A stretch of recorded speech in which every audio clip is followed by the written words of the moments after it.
muchísimas gracias por estar aquí. Estamos aquí para analizar el gabinetazo de Sheinbaum. Entonces, pues siendo que ya están un poco las dos conectadas, nos comenta Silvia que tiene un poquito de prisa. Entonces, pues bueno, ayer se nombra al titular de la Secretaría de Desarrollo Territorial, Agrario y Urbano, a la titular, a Edna Elena Vega Rangel, que junto con la persona que encabece el Instituto de Vivienda Federal, el Infonavit y demás oficinas, tendrán el reto de crear 1,000,000, ¿cuántas casas? Un millón de casas al año. 1,000,000 de casas al año. Y escriturar otras 500,000. Exacto. ¿No? Aquí el reto pareciera, Silvia, pues no repetir la pifia que hizo Fox y que hizo Calderón con estas casas del Infonavit que están hasta Casa de la Patada. Algunas se van con el desplazamiento de la tierra, unas se hunden, otras salen, algunas las toman como invasiones masivas. Entonces, pues primero, ¿cómo viste este nombramiento y qué nos dice un poco sobre este reto que se está echando a la bolsa Claudia Sheinbaum? Bueno, muchas gracias en primer lugar por la invitación. Yo vi bien el nombramiento. Creo que muchas de las organizaciones que trabajamos vivienda conocemos desde hace mucho tiempo a Edna Vega, nuestra flamante responsable de la SEDATU. Ha trabajado muchos años en esta temática, no es una persona a la cual hay que enseñarle nada, diría, y que en su momento incluso ha sido una de las impulsoras de la reforma constitucional para que tengamos en la Constitución Federal explícitamente reconocimiento del derecho a la vivienda adecuada, que igual no es necesario por la reforma del 2011, no me voy a alargar en ese sentido, los abogados y abogadas decimos no es necesario, pero en la práctica seguimos dándonos cuenta que muchas autoridades hablan de vivienda digna y decorosa en vez de vivienda adecuada, que son cosas distintas por esa ausencia, digamos, del concepto en la Constitución. Entonces, Edna ha hecho esto y es una persona que conoce muy bien la problemática de la vivienda. Ahora, es cierto que, en primer lugar, la SEDATU tiene a su cargo muchas cuestiones diferentes, el desarrollo urbano, el ordenamiento territorial, como decías, la política nacional de vivienda, pero también política de suelo y agraria. En fin, es muchísimo el trabajo que le va a tocar a la SEDATU. Sería difícil hablar de todo lo que desearíamos que hagan. Yo solo plantearía tres temas que además, debo decir, salieron también en estos días, martes, miércoles y jueves, de un evento del Comité de Producción Social de Vivienda Asistida, que hace parte a su vez del Consejo Nacional de Vivienda de SEDATU, que ha reflexionado un poco sobre lo que ha sido el sexenio y lo que debería ser lo que viene.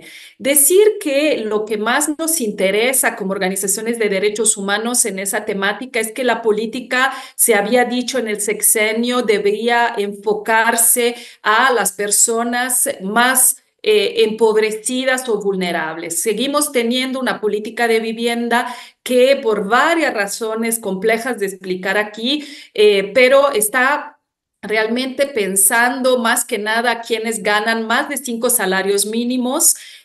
Pocas acciones hay entre los 3 y los 5 salarios mínimos y prácticamente ninguna por debajo de los 3. Y si hablamos de todas las personas que están en la informalidad, ni hablar, no nos gusta mucho el concepto, pero en fin, en la precariedad laboral, ni hablar, no hay ni medidas o muy pocas. Entonces, ¿qué temas se plantean como súper relevantes? El primero es el suelo. Hay que debatir el suelo, hay que garantizar suelo que sea adquirible, que se pueda comprar por toda la población, porque no podemos hablar de vivienda sin suelo, ¿no? Entonces, si no empezamos a ver, que parece eso revolucionario, pero el suelo como un bien común, como algo que se tiene que proteger de la especulación y de los altos precios, es muy difícil que vayamos a hacer vivienda para las personas que este sexenio ha considerado fundamentales, que son las que menos tienes y que que creo que van a seguir siendo, digamos, justo a donde hay que llegar y donde todavía no se ha llegado del todo. Entonces, tenemos una política de suelo interesante, pero no tenemos instrumentos para aterrizarla realmente. Hay que trabajar mucho esto.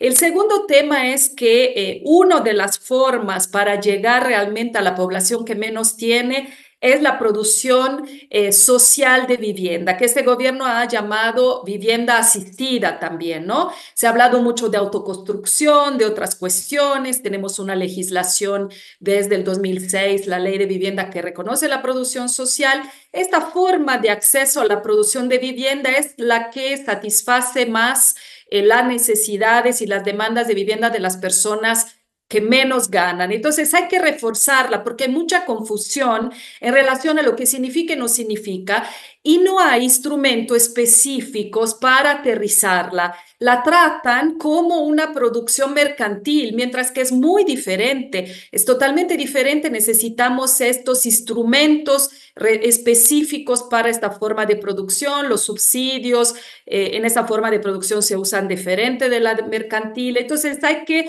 reforzar esta manera de acceder a la vivienda que además tiene un elemento fundamental, es progresiva. Para las personas que menos tienen, es difícil poder, digamos, hacerse de una vivienda así en bloque. Lo que sucede es que primero deberían tener la posibilidad de acceder al suelo, de adquirirlo, que sea un suelo bien ubicado y poco a poco poder satisfacer su necesidad de vivienda, ¿no? Entonces, todo el tema de la progresión hay que trabajarlo mejor y hay que dar subsidios también para eso. Y finalmente, para no echarme rollo media hora, el tercer tema fundamental es construir alternativas de vivienda no especulativas. Tenemos que pensar en cooperativas de usuarios, tenemos que pensar en otras fórmulas, ser muy creativos y realmente permitir que también a través de estas formas de acceso a la vivienda no especulativa podamos defender el suelo como bien común que es, hacer islas realmente para que ahí el mercado no dicte regla ¿no? y tenga la última palabra. Las cooperativas están desde el siglo pasado en la Constitución, pero no se ha legislado a detalle sobre las de vivienda. Y en la práctica esto impide que se aterricen las cooperativas y se multipliquen. La SEDATU no es legislador, pero sí puede impulsar que ese debate se dé y puede reforzarlo. Muy importante así como para entrar y para ir abriendo el apetito, sobre todo esta cuestión de cómo quitarle dos cosas que mencionas, ¿no? El cómo quitar el control del mercado sobre la vivienda y la cuestión del suelo, de la tierra, porque hemos visto la especulación que se ha detonado con varios de los proyectos y las cuestiones pues de gentrificación que vemos en Oaxaca, en zonas turísticas, ¿no? En Los Cabos y en un montón de lugares. Pero bueno, ahorita vamos con eso. El miércoles va a haber un foro bien interesante, Silvia, que quisiera nos recordaras rapidísimo y nos contaras así como una invitación fast track antes de pasar con los otros temas que tenemos aquí. Sí, exacto. Miren, es el jueves 4 en Los Pinos, un foro que está enfocado a la vivienda justa. Lo organiza el Espacio Cultural Infonavit, en parte, entiendo que tienen ahí la participación, pero también el País México y también Urban Front, que es una instancia en la cual participa David Harvey, que vendrá físicamente a México para hablar justamente de esas alternativas de vivienda que un poco le ponen cuestionamiento al mercado privado, a la propiedad privada únicamente. Creo que ya no hay cupo, es un megaforo. Otro personaje fenomenal que va a estar es David Madden, que ha escrito mucho sobre la defensa de la vivienda, Leilani Farah, ex relatora de vivienda, y muchas otras personas. Realmente creo que es buen inicio, ¿no? Para dar una buena oportunidad para abrir el debate sobre el tema. Se puede seguir en streaming si no logran cupo, pero creo que es muy oportuno en este momento y con personalidades interesantes. Perfecto. Muchas gracias, Silvia. Ahorita vamos a regresar porque también tenemos a otras dos invitadas estelares, ¿no? También, como tú. tenemos ya a Violeta Núñez, que no se había conectado. Violeta es economista, muy reconocida, marxista, y bueno, somos fan, y también conductora de Rompimiento TV. También está Kenia Velázquez, periodista en PopLab. Y vamos, digamos, a entrar con otro tema de estos nombramientos, porque no solamente fue la SEDATU, que es bastante importante, como ya comenta Silvia, sino también la Secretaría de Energía. Particularmente en medio de un contexto, Violeta, quisiéramos preguntarte de esto para un primer saque, en un contexto donde empresas chinas están demandando, por ejemplo, bueno, no demandando, pero exigiendo al gobierno de México, pues que no le quiten el litio, las concesiones de litio, entre otras cosas, y pues también una ley minera que no ha pasado en el Poder Legislativo y que no ha habido un foro abierto para esto, ¿no? O sea, ¿cuáles son los retos, como un primer saque, que va a tener esta próxima secretaria de Energía, Luz Helena González Escobar, que pues también es economista y tiene una trayectoria ya en la administración pública de la Ciudad de México? Muy buenas tardes, Arturo, y muy buenas tardes, Alejandro, y también muchos saludos a Silvia y a Kenia. ¿Cómo están? Perdón, yo me conecté un poquito después, estaba esperando al llamado y ya después lo vi que ya estaban convocando, así es que ofrezco disculpas. Y muy interesante, antes de entrar, muy interesante lo que comentaba Silvia, realmente creo que tenemos que poner también mucho énfasis en esto que ella ha dicho, ¿no? Lo de las fibras financieras, que lo hemos platicado con ustedes en algún momento, ¿no? Cómo el mundo financiero ha incursionado pues ya desde hace varios años en este sector inmobiliario, y lo otro, el crédito, ¿no? El crédito que da también la banca y que se ha hecho un gran negocio en nuestro país a partir de las altas tasas de interés que cobran. Pero bueno, eso ya es tema de Silvia, y que me parece bien interesante lo que ella comentaba, y yo nada más iba anotando lo que ella decía y dije, no, pues realmente muy, muy importante que lo estemos tratando. Y a propósito, ¿no? De este 1,000,000 de viviendas que se ha propuesto ya de manera inmediata. Y lo otro, lo de Luz Helena González, pues nos da mucho gusto que esté siendo considerada para el gabinete. Ella va a estar al frente pues de una secretaría realmente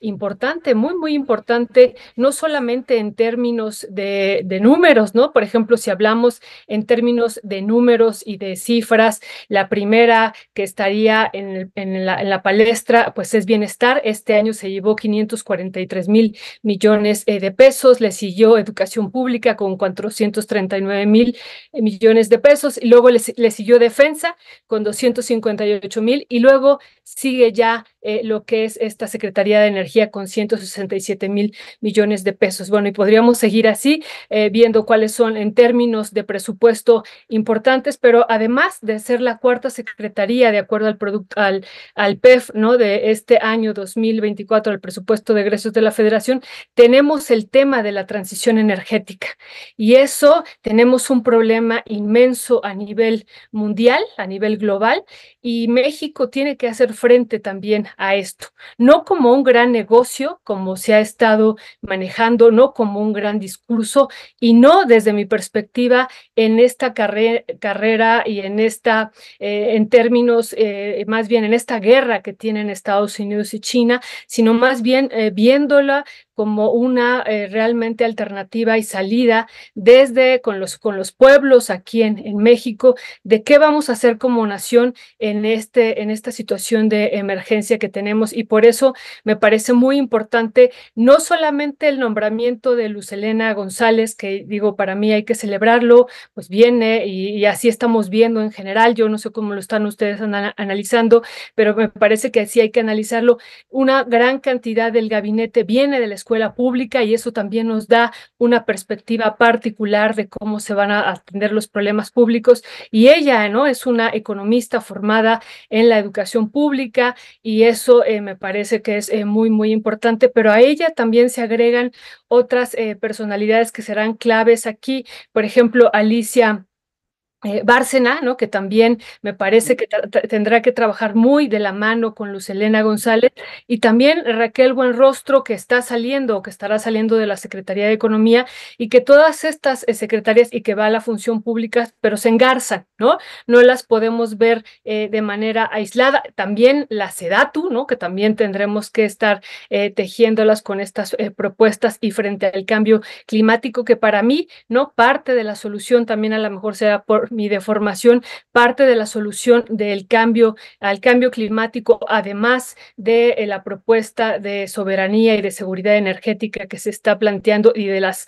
energías renovables, en particular, por ejemplo, del hidrógeno verde que hemos estado comentando al respecto y de ya los proyectos que han iniciado, por ejemplo, en el Istmo de Tehuantepec, ¿no? Con este corredor interoceánico donde se plantea, ¿no? El tema ya de una inversión pues millonaria o multimillonaria con una empresa danesa para generar hidrógeno verde. Para mí parte de la solución va a estar desde mi perspectiva en el campo mexicano, ¿no? Desde los pueblos indígenas, desde el mundo campesino, que pueda o que podamos, ¿no? Escuchar, primero eso me parece muy importante, escuchar la propuesta que tiene y la apuesta, la cosmovisión y la cosmovivencia que llevan pues siglos practicando estos pueblos, llevando a cabo una práctica y que por eso no es por casualidad ni por obra del Espíritu Santo, como decimos de broma, que tengan ellos el agua, los bosques, las selvas, los minerales en su poder y que me parece que tendremos que pues entablar una defensa junto con ellos y bueno, por eso ese sería mi primer saque, eso dijo Alejandro, ¿cuál es el primer saque? Ese sería mi primer saque el nombramiento de este tipo de personalidades, bueno, ahí incluyendo a Luz Helena González. González, que es una de las personas que ha trabajado junto con Claudia Sheinbaum desde que ella llegó a la administración pública, ¿no? Luz Helena González estuvo muy metida en la compra de vehículos y de camiones y de transportes cuando Claudia Sheinbaum estaba en la jefatura de gobierno, trabajando en la jefatura de gobierno, construyendo los segundos pisos. Quien también entra por ahí, y creo que ahorita en una segunda vuelta tal vez podamos explorar un poco ese tema, es precisamente Jesús Esteva, ¿no? Quien fue nombrado o va a ser el director de la Secretaría de Comunicaciones, Infraestructura, Telecomunicaciones, Transportes, ya la dije toda revuelta, ¿no? Infraestructura, comunicaciones y transportes. De todo eso, pues. Y que podría ser una mancuerna muy interesante con Luz Helena González en los temas de electromovilidad, ¿no? Por ejemplo, y en estos temas de los trenes, de nuevos trenes eléctricos y de estos nuevos sistemas como más amigables con el medio ambiente que cruzan con los pueblos y que cruzan por esta cuestión que llamamos desarrollo. Pero bueno, eso por ahí, ahorita lo regresamos a ello. En el otro lado, en la parte de salud, Kenia, gracias por estar por acá, tenemos el nombramiento de David Krecenovich. David Krecenovich fue director del Instituto Nacional de Nutrición Salvador Subirán, el Instituto Nacional de Nutrición, que está aquí en Tlalpan, en la zona de hospitales, y pareciera ser la clave de entrada a uno de las batallas más frontales que tuvo la administración que va saliendo frente a grandes empresas. Estamos hablando de los transgénicos, estamos hablando de Coca-Cola, de las grandes empresas que hacen productos ultraprocesados, que les dicen alimentos, pero pues que no alimentan nada. Presidió el Consejo de la Cerveza en México, por ejemplo, ¿no? Mira, ese no me lo sabía. Entonces, pues bueno, ¿cómo encuadramos a David Krecenovich, ¿no? Director del Instituto de Salud y de Alimentación de Nutrición, que es una de las piezas claves de por qué nos enfermamos tanto los mexicanos? Pues, Kenia, ¿cómo lo ves tú? ¿Cómo lo lees? ¿Qué le sabes, Mira, pues? hola, buenas tardes primero. Yo no lo tenía como en mi radar de personajes Ok. de estos temas, pues de la interferencia de la industria, hasta que leí, bueno, justo el reportaje que publicaron en pie de página sobre estos asesores, ¿no? Y que pues, justamente con esta bandera roja de decir, ay, ¿no? Sí me parece preocupante. Mira, digo, ha sido una de las grandes batallas este sexenio, pues no sacar limitar la interferencia de la industria en estas áreas. Mm, el Instituto Subirán, justo, bueno, yo acabo de publicar un reportaje sobre el patrocinio de la industria de ultraprocesados a investigaciones científicas y uno de los grandes beneficiarios ha sido el Instituto Subirán, ¿no? Y Sopas. lo tienen súper normalizado por muchísimo tiempo. Hay muchos, digo, yo no estoy diciendo que todos los investigadores, pero sí hay mucha relación de varios de sus destacados investigadores con empresas como Danone, como Nestlé, bueno, pues ellos han sido grandes beneficiarios, como les decía, de Funsalud, ¿no? Que es esta organización que es de la sociedad civil, pues, pero que recibe dinero de las grandes empresas de ultraprocesados, farmacéuticas y, bueno, pues alimentarias. Entonces, sí me parece preocupante porque aún que este gobierno ha hecho una batalla pues muy frontal y logró sacar cosas como el etiquetado frontal en alimentos, hay pues grandes vacíos y cosas que todavía quedan por hacer y que se quedaron en el aire, ¿no? Entonces sí me preocupa, por ejemplo, bueno, pues no se ha logrado sacar del todo los productos chatarra de las escuelas.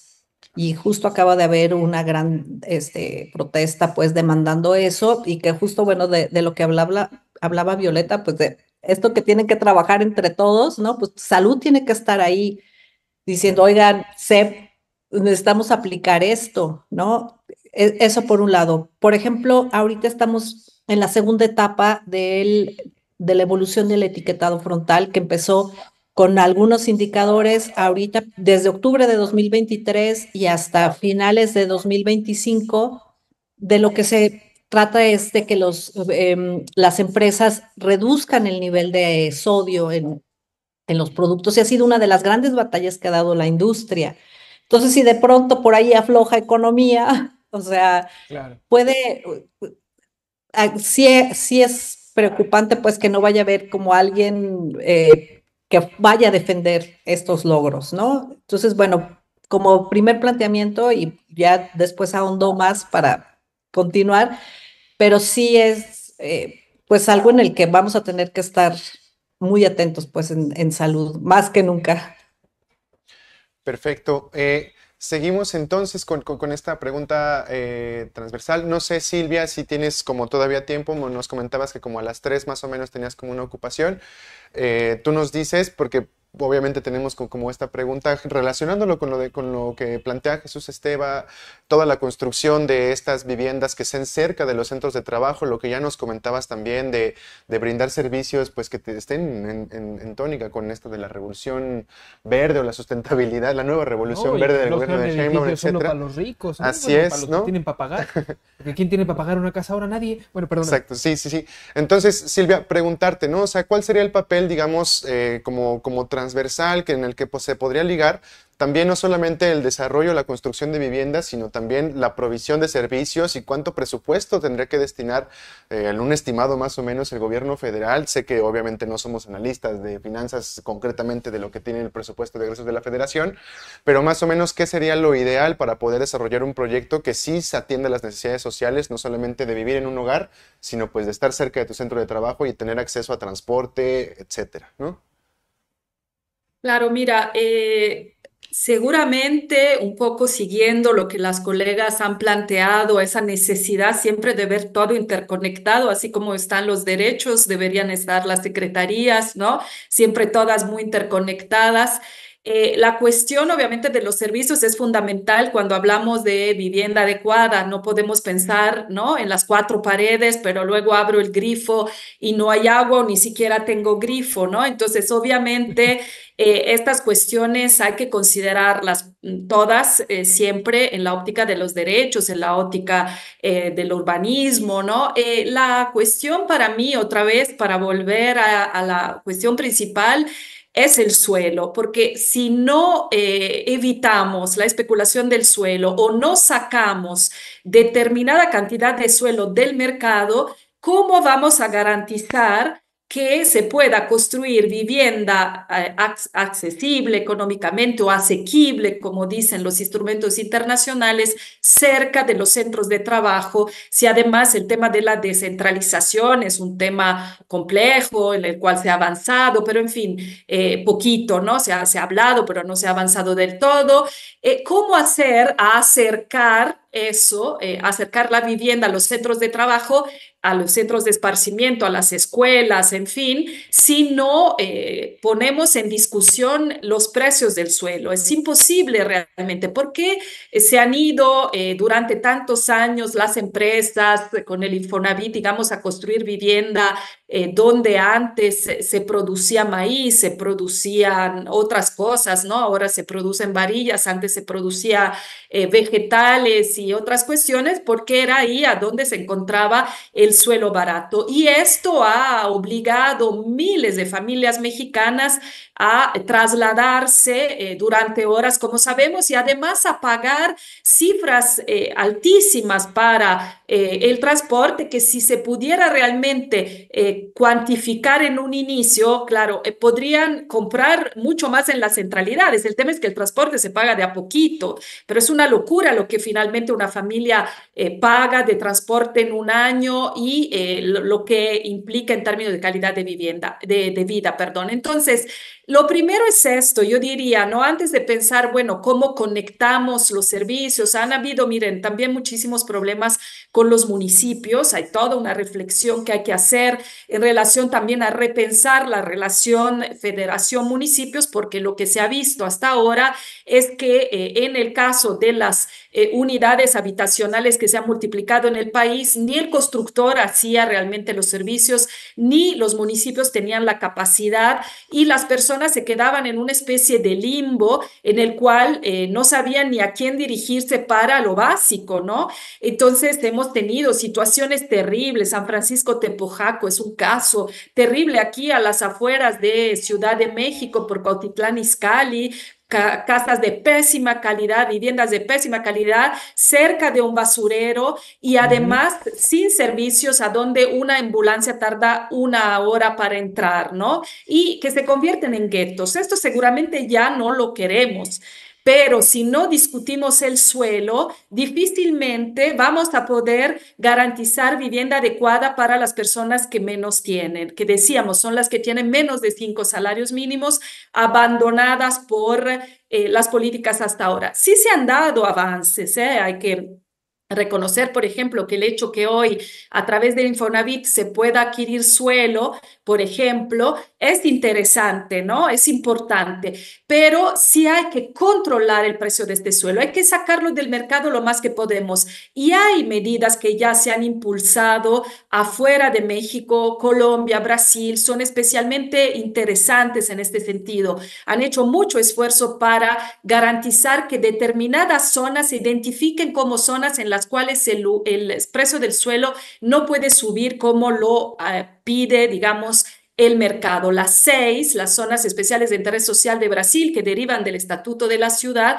son ejemplos maravillosos, pero en la práctica tenemos mucha oposición para que estas zonas legisladas incluso puedan convertirse en realidad, ¿no? Entonces hay mucho que hacer, pero seguramente el suelo es nuestro primer paso. Y luego hablaremos de todo lo demás, ¿no?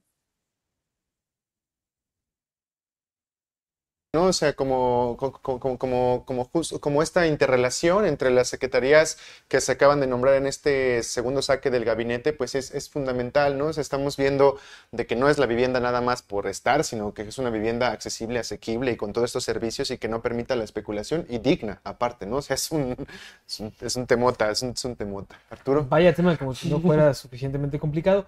En la mañana, Violeta, junto con Ernesto en el programa de Momentum, hablaban de que describían un poco a este gabinete como un gabinete un tanto social, ¿no? Como con una mirada así. Y ahorita mismo, en esta plática, comentaban, ¿no? Que los gabinetes, los temas se deberían de analizar así, como transversalmente, como con varios temas que están ahí metidos. Ahorita, Violeta, nos hablabas precisamente de la relación con los pueblos, ¿no? Y del desarrollo económico que pudiéramos tener. Hablábamos ahorita de hidrógeno verde, ¿no? De desarrollo de la electromovilidad, pero todo esto sigue partiendo de una cuestión que es el desarrollo extractivo y el desarrollo capitalista como lo conocemos.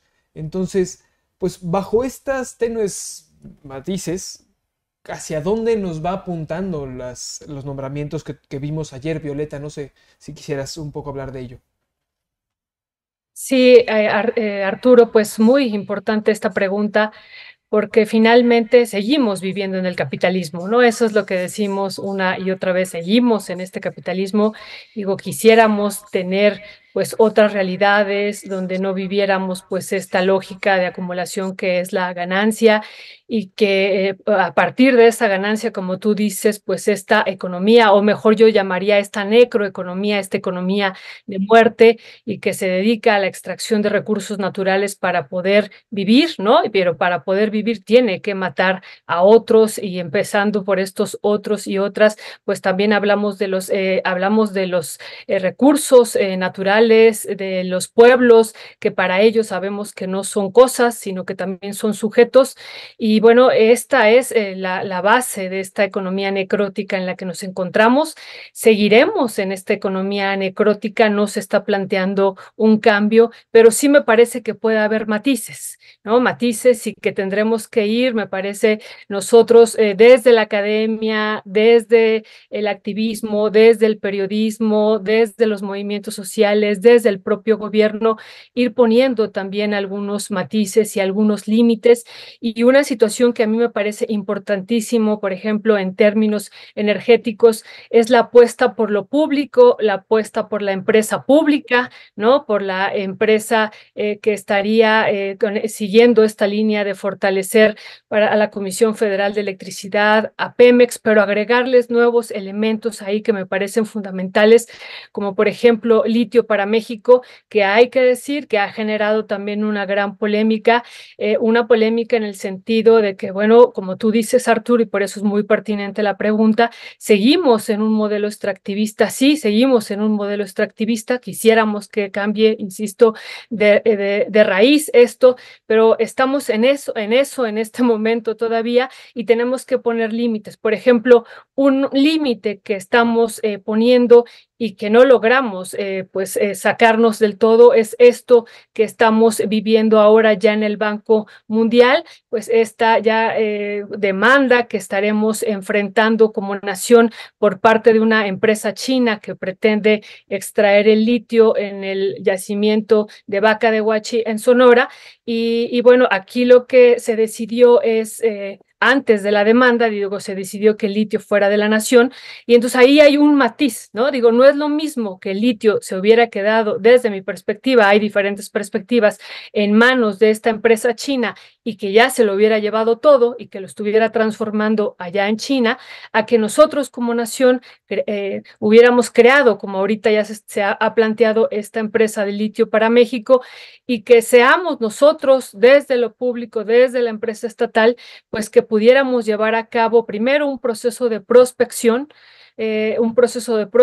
además con consenso, que también es otra cuestión que no lo podemos ver aislado, toda la explotación minera que se haga en este país hacia futuro, de acuerdo a la ley de minería, digo, las empresas mineras tendremos que estar vigilando, tendrían que estar haciendo un proceso de consulta, ¿no? Y tener el consentimiento de los pueblos para poder llevar a cabo esta extracción, primero la prospección y la extracción, y el litio no queda fuera, el litio también, aún sean las empresas del Estado, y más con el caso del litio, tendrán que hacer una consulta y tener el consentimiento de los pueblos, y entonces ese es el matiz al que yo me refiero.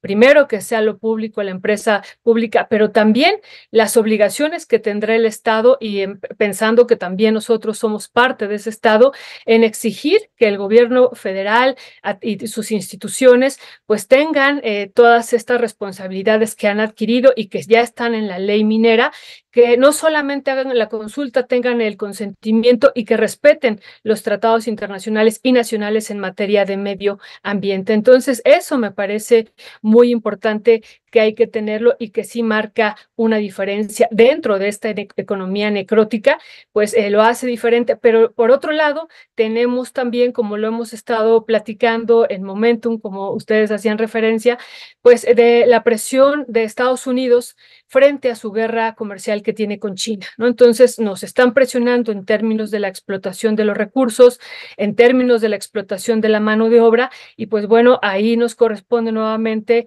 como otra vez, como población, como pueblo, pues ir poniendo también estos límites a través de la lucha y a través de los representantes que estarán en Cámara de Diputados, en el Senado y también a quienes han nombrado en el gabinete, porque finalmente nosotros no lo estamos nombrando, pero sí nosotros votamos por una candidata que pedimos, que bueno, ahora ya es la presidenta electa, que la votamos de manera pues fuerte, ¿no? Con muchos millones de votos, pero atrás de esos millones de votos pues está también todo este cambio de rumbo que estamos viviendo. Gracias. Creo que así, por aquí seguimos. Vamos a pasar con Kenia porque justamente para ir como cerrando como esta parte de la mesa, porque también ya nos excedimos un poquito de tiempo, pero o sea, estamos hablando de que ayer durante el chacaleo, ¿no? Ya cuando sale justamente David Kershenovich de la presentación y todo esto, las preguntas iban mucho así de que las vacunas, el presupuesto, todo esto, ¿no? Pero tenemos un problema en México donde según en 2022 estábamos posicionados como el quinto país por muertes con obesidad a nivel mundial, ¿no? No por muertes, sino el quinto país más obeso del mundo según el Atlas Mundial de Obesidad. Tenemos que las principales causas de muertes en el país son diabetes mellitus y enfermedades cardiovasculares, todas relacionadas a la obesidad. Y tenemos que es un problema de salud pública enorme que parece que no se ha atendido y que no figura, al menos dentro de los planes prioritarios de salud que han presentado en los diálogos de la transformación y todo esto, como una política pública diseñada para ese fin, ¿no? O sea, no sé, Kenia, tú que has estudiado mucho esta interferencia corporativa y que también has estado muy pendiente de cuál ha sido el desarrollo de la política pública en ese sentido, ¿qué haría falta en el país pues para, digamos, avanzar pasos hacia la prevención de la obesidad y pues tener, pues, ya no pancitas, sino ser más sanos, ¿no? En México. Pues mira, yo creo que lo primero que yo creo que tenemos que cuidar es evitar esta interferencia, ¿no? Porque como les decía, costó mucho trabajo sacar, con Peña Nieto, bueno, pues hubo muchísimo con el Observatorio Mexicano de Enfermedades No Transmisibles, pues más de la mitad de los asientos los tenía la industria. Entonces, sacar eso para poder tomar medidas es fundamental, ¿no? Que se respete eso. Por eso decía yo que me preocupa pues esta perspectiva del futuro secretario de Salud. Lo otro es pues aplicar lo que ya se aprobó, ¿no? Lo que les decía, bueno, las escuelas de entornos saludables, pues que se lleve a la práctica, que eso se respete. Igual hace unas semanas publicamos la calidad del agua en las escuelas y lo que nos encontramos es que, bueno, pues una de cada tres tiene altos niveles de contaminantes. No se siguió el programa de bebederos y entonces ahí hay como una incongruencia. Digo, sí, lo que hizo Peña Nieto fue un desastre, pero no se arregló.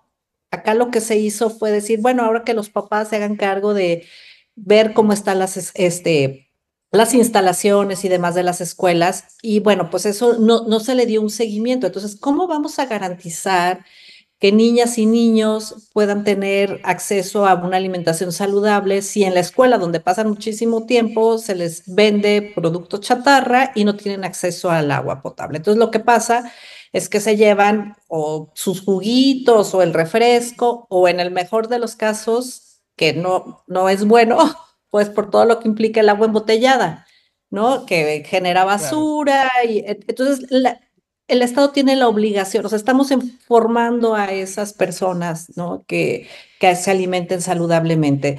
La otra cosa es que la alimentación, o sea, tener acceso a alimentos saludables, a verdaderos alimentos, pues el gobierno tiene que ayudar a facilitarlo, ¿no? Y ahí entonces se interrelacionan pues asuntos económicos, ¿no? Porque entonces los productores pueden venderlo en sus comunidades, acercarlos, ¿no? Ir al súper a buscar. Y esa es otra de las cosas que, por ejemplo, en la escuela se supone que se tiene que garantizar y que establecía en las propuestas de ley que las propias comunidades pues les llevaran alimentos saludables a niños y niñas, ¿no? Entonces que pudieran tener pues la jícama, el pepino, la fruta de la región, lo que sea que se produzca y poder tener acceso a eso.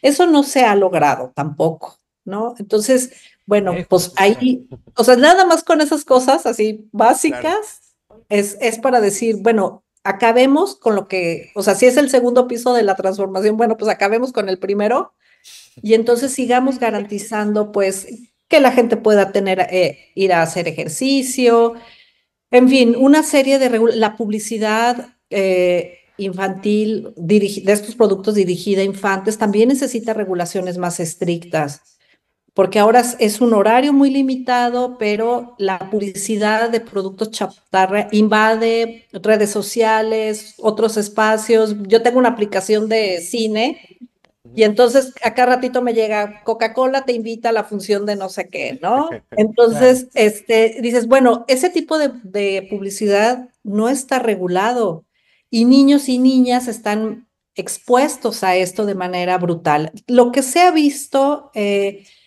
con el etiquetado es que sí ha habido cambios en el consumo de estos productos, porque las mamás, los papás o quien compre el súper, pues dice, bueno, si está este mismo producto, pero tiene menos sellos, pues bueno, opto por el de menores sellos, ¿no? Y ha habido un trabajo muy importante con niños y niñas que se han dicho, tiene sellos, está mal, no lo compres, mamá, ¿no? Ujú, Entonces, ujú. formarlos, educarlos para revertir, porque también y tiene que ver también con la publicidad, ¿no?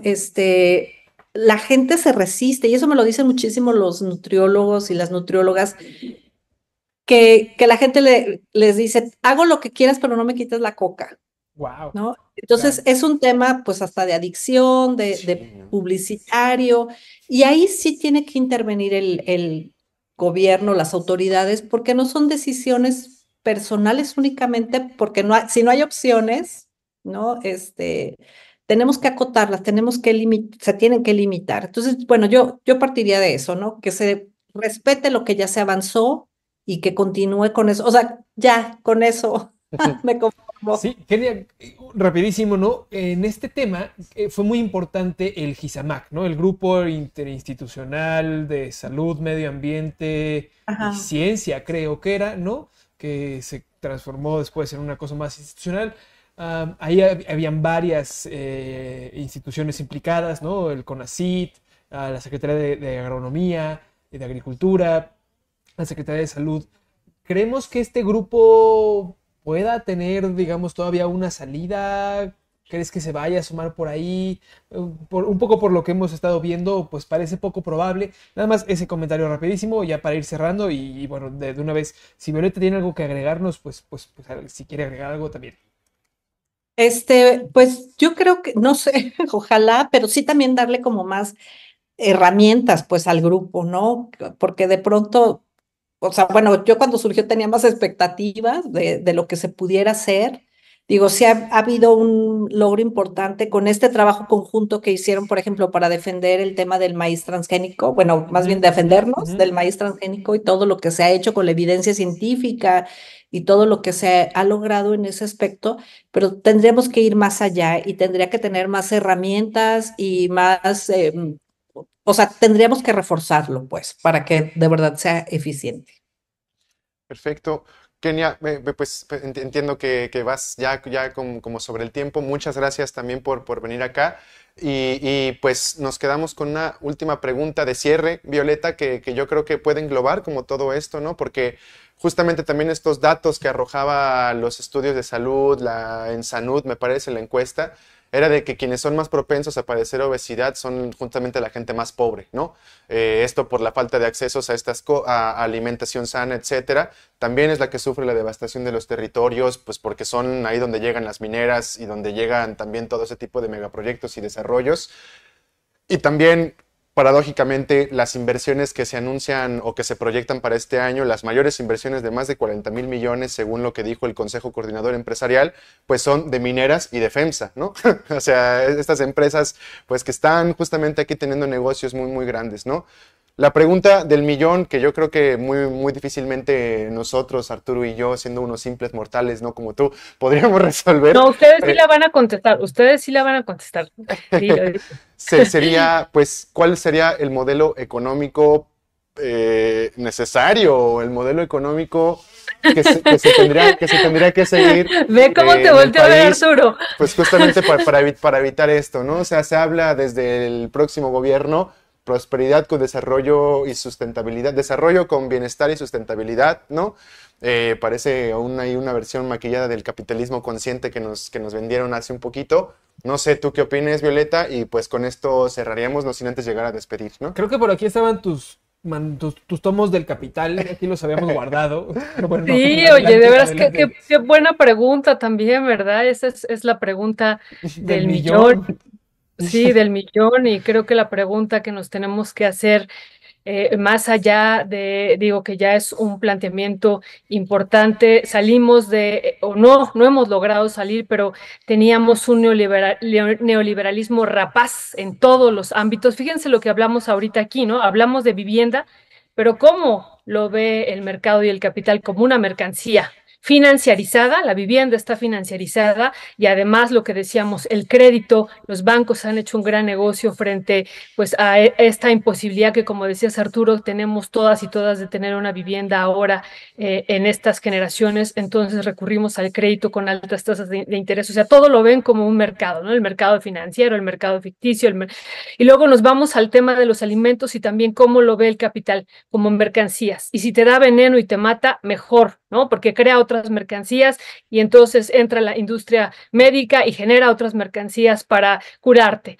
Entonces va todo ligado, ¿no? Y luego lo otro, los recursos naturales, los dones para los pueblos, los sujetos para los pueblos, también el capital los mercantiliza, también son mercancías. Entonces estamos hablando de que sí es necesario, y todo este modelo, pues no solamente nos ha enfermado, tenemos una crisis de salud inmensa de diabetes en este país que nos cuesta mucho también, pero además el planeta está realmente enfermo y está respondiendo a un modelo y que se agravó muchísimo con este modelo neoliberal, ¿no? Entonces, me parece que esa es la pregunta de hacia dónde ir.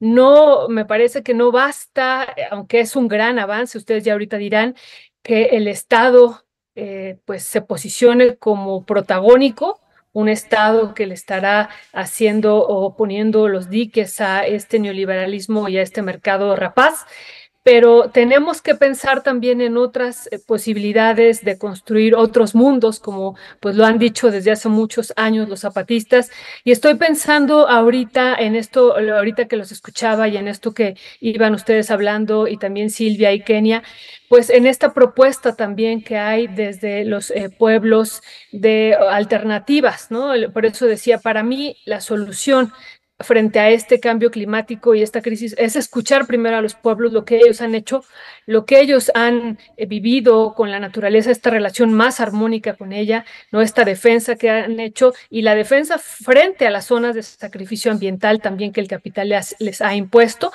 Y ahora tenemos una oportunidad que digo, no estoy diciendo que sea la solución, pero digo, tenemos una oportunidad también histórica de escuchar a estas comunidades y pueblos originarios. Estoy pensando, por ejemplo, en la reforma que se está proponiendo, el artículo segundo, pero también ampliarla, ¿no? Ampliarla. Hay otras iniciativas, hay una iniciativa más compleja que incluye una reforma de 15 artículos constitucionales y abarca, hay y por eso es interesante que todos la leamos, abarca una totalidad de lo que sería otro modo de vida, ¿no? O sea, abarca la parte ambiental, la parte de gobierno, la parte filosófica, la parte de la economía, que me ha gustado mucho, otras formas de hacer economía, otras formas de relacionarnos con la naturaleza, otras formas de extraer los recursos necesarios para también, para poder consumirlos, pero de manera armónica, no pensando en la ganancia.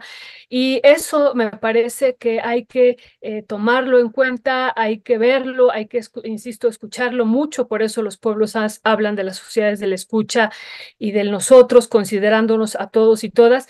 Y ahí hay que voltear. Y me parece también, pues, muy importante, por eso decíamos el día de ayer que tuvimos esta también mesa de quienes estaban quedando y los que faltan, pues muy importante en los siguientes nombramientos, entre ellos quién estará al frente del Instituto Nacional de los Pueblos Indígenas, porque en verdad no solamente lo digo por decirlo, sino veo que si seguimos ahora explotando el litio de manera indiscriminada, ¿no? Ahora en el Triángulo del Litio y en todos los otros territorios donde hay litio, como México, por ejemplo, y seguimos explotando el cobre y seguimos explotando el oro y el agua, ahora para la supuesta transición energética, pues lo único que seguiremos haciendo es cavando nuestra tumba. Ya estamos viendo cómo ha empezado a llover aquí en la Ciudad de México, pero vimos unos calores muy intensos y también se están viviendo a nivel nacional y mundial, y toda la intensificación de estos fenómenos naturales, y seguiremos cavando nuestra tumba si el capital sigue diciendo la salida son más mercancías, ¿no? Ahora estas mercancías nos van a salvar, pero nuevamente el mercado. Entonces ahí el gobierno federal también tiene que tener pues mucho cuidado de cómo va a explotar los recursos que ahora son de la nación. Y bueno, por eso decía, es importante pues sí que estén este tipo de personajes al frente, pero también pensar en que hay otros modelos alternativos y que pues ellos también podrían revolucionar lo que estamos viviendo, no solo desde arriba, sino desde abajo. Mundo es posible y de que hay que hacer muchos mundos en donde quepan esos mundos. Bueno, Dirá por ahí un cumpleaños en estas fechas. Seamos realistas, hagamos lo imposible, ¿no? eso, así mero, así mero. Pues con ese recordatorio, muchas gracias, Violeta, muchas gracias a todas las personas que estuvieron aquí con nosotros.